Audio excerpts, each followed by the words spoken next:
नरेंद्र मोदी जी लगातार अपने भाषणों में जिस प्रकार से विपक्षियों को निशाना ले रहे हैं और नाम ले लेकर एक प्रकार से कह सकते हैं कि सीधे एकदम धमकी दे रहे हैं, और जो महागठबंधन की बैठक हुई है उसके बाद ये चीज़ें उनकी भाषणों में लगातार दिख रही है और लग रही है।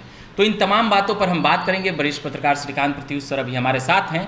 सर, जिस प्रकार से नरेंद्र मोदी का भाषण 14 और 19 के बजाय इस बार सीधे तौर पर नाम ले करके जिस प्रकार से धमकी दे रहे हैं, ऐसा लग रहा है कि एकदम अब वो खुले मन से कह रहे हैं कि गलत हो गए तो फिर हम अपना CBI EDI तमाम चीज़ों का इस्तेमाल करें। मोदी को कभी इस तरह भाषण देते देखा नहीं गया है, मुझे याद नहीं। जी।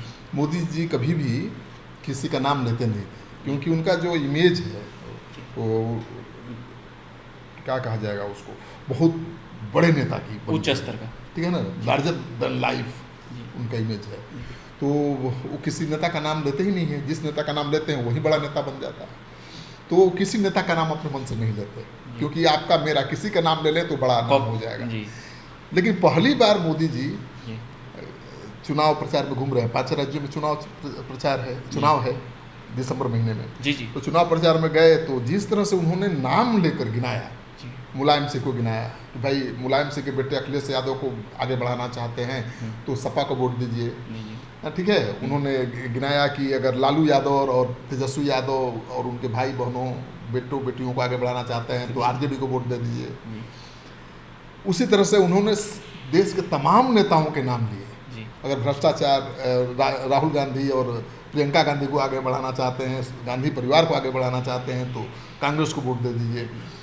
किसी भी पार्टी को नहीं छोड़ा, वाम दल से लेके ममता, मुलायम, अखिलेश, लालू यादव, स्टालिन, सबका नाम लिया और नाम लेकर हमला किया और गिनाया कि कितना हजार करोड़ का घोटाले का आरोप इन नेताओं पर है। जी। अब जब ये भाषण सुन रहे थे तो लग रहा था कि मतलब ज़्यादा गुस्से में है या फिर जो महागठबंधन की विपक्षियों की बैठक हो रही है उससे वो थोड़ा सा हड़बड़ी में या असहज हैं, ये सवाल उभर रहा था। नहीं, आपका सवाल समझ गया मैं कि आप कह रहे हैं कि धमकी दे रहे थे। जी। तो देखिए, एक तरह से धमकी ही समझिए जी, क्योंकि उन्होंने ये भी कहा, एक तो नाम गिनाया कि भ्रष्टाचार में कौन कौन नेता, साहब बोले कि हम जेल भेज के रहेंगे, पकड़वा के रहेंगे। उन्होंने कहा कि ये तमाम भ्रष्टाचार के आरोपी नेता इसीलिए गोलबंद हो रहे हैं, उनकी जुगलबंदी इसलिए हो रही है क्योंकि वो भ्रष्टाचार के खिलाफ अभियान छेड़े हुए। मोदी ने सबके भ्रष्टाचार का फाइल भी पढ़कर सुनाया कि किस नेता पर कितने करोड़ का घोटाले का आरोप है। बिहार में चारा घोटाला हुआ, अलकतरा घोटाला हुआ। लालू जी को ज़्यादा टारगेट करता है, बंगाल परिवार। हाँ, नीतीश कुमार का तो नाम भी नहीं लिया, नीतीश कुमार की चर्चा भी नहीं की।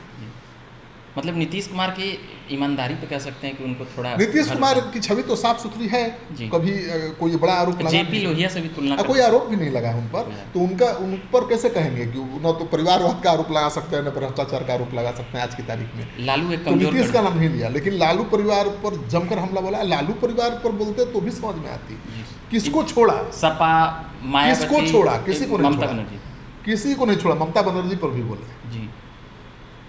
तो सारे घोटालों के बारे में बताया और गिनाया और कहा कि कितने करोड़ का किसने घोटाला किया है, किसी को नहीं छोड़ेंगे, सबको जेल भेजेंगे, सबको दिख रहा है जेल का। तो क्या देखा जाए, 24 का एक हड़बड़ी था उनमें या फिर उम्र का? नहीं, मोदी तो बहुत मजबूत प्राइम मिनिस्टर आज की तारीख में है, उम्र का अब विदेश जाते हैं तो पूरा एकदम, लेकिन उनका जो तेवर बदला है, जो स्टाइल बदला है, मुझे लगता है इसका मतलब यही है कि विपक्षी एकता की जो पहल हो रही है, विपक्षी एकता की बनाने के लिए जो पहल हो रही है। और पहली बार जो पटना में बैठक हुई उसमें 15-16 दलों के बड़े नेता यहाँ आए और सब में सहमति बनी कि बीजेपी के खिलाफ लड़ना है। उससे बीजेपी की चिंता बढ़ी है, क्योंकि आप जोड़ लीजिए, अगर वोटों को विपक्ष के और बीजेपी को मिले वोटों को अगर गिन लीजिए, जोड़ लीजिए, बीजेपी पीछे हो जाती है। नहीं, हाँ, पूरा विपक्ष अगर मुलायम सिंह, मायावती, कांग्रेस, स्टालिन, सबको गिन ली, ममता, सबके वोटों को जोड़ लीजिए, जो भी नेता यहाँ पर आए थे, जिन दलों के नेता यहाँ आए थे पटना की बैठक में, केवल उनके वोटों को जोड़ लिया जाए तो बीजेपी के लगभग बराबर हो जाता है। वो बीजेपी से ज़्यादा नहीं हो रहा है, लेकिन बीजेपी के बराबर जरूर हो जा रहा है, 11 करोड़ के आसपास। तो अगर वाकई ये गोलबंदी हो गई तो परेशानी। चुनौती बढ़ जाएगी। और गोलबंदी चाहे जिस कारण से हो, डर से हो, जेल जाने के डर से हो, पार्टी या बचाने के कुछ डर से हो। पार्टी बचाने के डर से हो, जिस कारण से हो, गोलबंदी अगर हो गई तो नुकसान तो बीजेपी को ही होगा। जी तो पहली बार लग रहा है मोदी को कि ये चुनौती है। और बीजेपी में आप जानते ही हैं कि सब एक ही चेहरा है, वो मोदी का चेहरा है। जी बीजेपी जिस राज्य में भी चुनाव लड़ती है, मोदी के चेहरा को आगे रख के लड़ती है। बीजेपी ने कभी राज्य के किसी बड़े चेहरे को आगे नहीं किया, मोदी के चेहरे पर ही बीजेपी वोट मांगती रही है।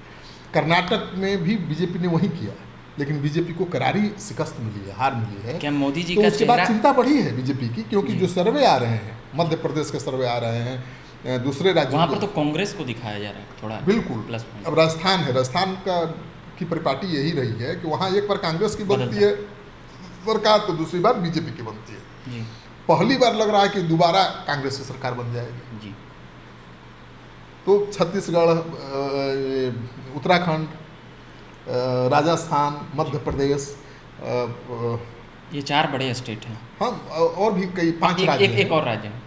तो तेलंगाना भी शायद है, जी मुझे याद है। जी तो 5 राज्यों में जो विधानसभा चुनाव होने वाले हैं, वो बहुत अहम चुनाव है।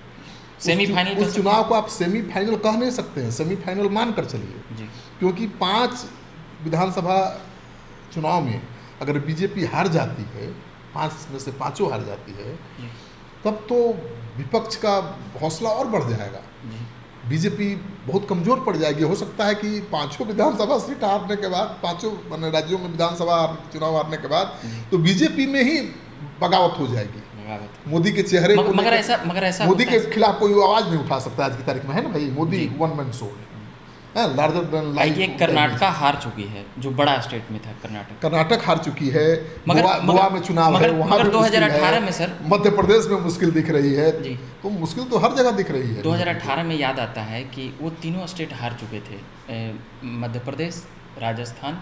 बाद में बहुमत लाते हैं बीजेपी के लोग, हाँ, बिल्कुल जोड़ तोड़ कर ज्योतिरादित्य सिंधिया को आगे ठीक है। करके। मगर 2019 के पहले ही ठीक चुनाव हुआ था, तो मध्य प्रदेश, राजस्थान, छत्तीसगढ़, तो ये तमाम जगहों पर जीत ली थी वो देखिए, कांग्रेस। मगर फिर लोकसभा में खराब परफॉर्मेंस लेकिन परिपाटी जो परंपरा रही है अब तक, जो होता रहा है, जी जी उसी को आधार बना के कोई प्रोडिक्शन करता है। लेकिन अभी जो सर्वे खबरिया चैनलों के आ रहे हैं, उससे तो यही नतीजा निकल रहा है कि बीजेपी आज की तारीख में पीछे। इन 5 राज्यों में होने वाले जो विधानसभा चुनाव जी। हैं, वहाँ पर भी बहुत मजबूत नहीं है। जी तो बीजेपी को सोचना पड़ेगा ना कि भाई अपनी रणनीति में एक बदलाव करना होगा। तो मोदी के का स्टाइल बदला है, इसलिए जी। वो ज़्यादा एग्रेसिव दिख रहे हैं, ज़्यादा हमला होंगे। और विपक्ष के नेताओं का नाम लेकर हमला कर रहे हैं। वो धमकी भी एक तरह से दे रहे हैं कि भाई छोड़ेंगे नहीं, जिस पर भी भ्रष्टाचार का आरोप है उसको तो भीतर भेजेंगे। तो इसका भी असर होगा। बहुत लोग डर के पहले ही किनारा कर लें। मायावती को आप देख ही रहे हैं, विपक्ष के साथ खड़ी नहीं है। जी नहीं स्टालिन कैसे किनारे हो गए, जी नहीं देखा? जी हो गए थे। वो भी किनारे हो गए। बहुत ऐसे नेता हैं जो केजरीवाल खुद चले विपक्ष गए। के साथ खड़े नहीं हैं। केजरीवाल खड़े हो गए, केजरीवाल की भी गर्दन फंसी हुई है। जी केजरीवाल अब सिविल यूनिफॉर्म कोड पर बीजेपी के साथ खड़े नजर आ रहे हैं। जी ठीक है, उनका मकसद होगा कांग्रेस को झटका देना, लेकिन कांग्रेस को झटका देने के लिए आप बीजेपी के साथ खड़े हो गए। तो विपक्ष की एकता की जो मुहिम चल रही है नीतीश कुमार के नेतृत्व में, उसको लेकर बीजेपी की चिंता बढ़ी है।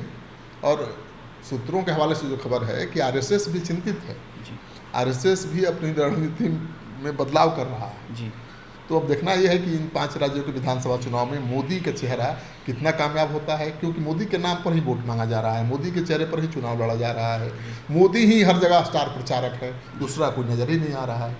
तो क्या ये मोदी का नाम इन विधानसभा चुनाव में चलेगा? सिक्का उनका चलेगा? अगर चल गया तो मोदी तो और बड़े हो जाएंगे, और मजबूत हो जाएंगे। और अगर हार गई बीजेपी तो कांग्रेस पार्टी का मनोबल और ऊंचा हो जाएगा, और विपक्षी गोलबंदी की जो कोशिश चल रही है वो बहुत कामयाब हो जाएगी। तब मुकाबला कांटे का हो जाएगा। 303 सीटें हैं बीजेपी के पास, बिल्कुल। लेकिन वोटों का अंतर बहुत ज़्यादा नहीं है। विपक्ष के वोटों को आप जोड़ लीजिए तो लगभग बराबर है। जी लेकिन विपक्ष का वोट बटा हुआ था, इसलिए बीजेपी को सफलता मिल गई। जी। लेकिन इस बार विपक्ष अगर गोलबंद हो गया और नीतीश कुमार के फार्मूले पर सहमति बन गई, क्या फार्मूला? पास हो जाएगा। क्या फार्मूला है? सारे विपक्षियों का एक उम्मीदवार है। हाँ, हर सीट पर विपक्ष का एक उम्मीदवार होगा। जी अगर ये फार्मूला लागू हो गया जी तो भी कुछ होने वाला नहीं है। लागू हो गया और सभी दल कामयाब हो गए अपने वोट को ट्रांसफ़र कराने में, जी तब सफलता मिलेगी। बिल्कुल। ठीक है ना। जी। तो वोट ट्रांसफ़र हो सकते हैं जब लेकिन सच्चाई ये है कि केवल नेताओं के मिलने से कार्यकर्ता अभी नहीं अभी मिलता। बिहार में ही सर जो है कि जो चलता है खबर कि जहाँ पर आरजेडी के उम्मीदवार होंगे वहाँ पर जदयू के लोग वोट नहीं करेंगे, जहाँ जदयू के होंगे वहाँ आरजेडी के लोग वोट नहीं करेंगे, ऐसी बातें चलती है और उनके कार्यकर्ता बोलते हैं, समर्थक। देखिए, इस तरह का खतरा तो है, जी क्योंकि आरजेडी के लोग चाहते हैं कि तेजस्वी यादव अगले सीएम बने। जी नीतीश कुमार घोषणा भी कर चुके हैं कि उनके नेतृत्व में ही अगला चुनाव भी लड़ा जाएगा विधानसभा का। जी तो ये खतरा है कि कहीं नीतीश कुमार बहुत मजबूती के साथ आ गए, जी। बहुत ज़्यादा विधायक जीत कर उनके आ गए, तो हो सकता है कि फिर मुख्यमंत्री कुर्सी पर उनका दावा हो जाए। जी उनकी पार्टी का। उस डर से धोखा हो सकता है। जी पिछले भी ऐसा पिछले समय में भी ऐसा हुआ है 15। नीतीश कुमार के साथ। जी तो वो सावधानी बरतनी पड़ेगी नीतीश कुमार को। नीतीश कुमार माहिर खिलाड़ी हैं और वो जानते हैं कि कैसे किसकी घेराबंदी करनी है, कब किसके साथ खड़ा होना है, कब किसके विरोध में चलना है। जी। वो पूरी तरह से दिमाग में उनका तय पार्टी है। सेट करके अपना चलते हैं। बिल्कुल।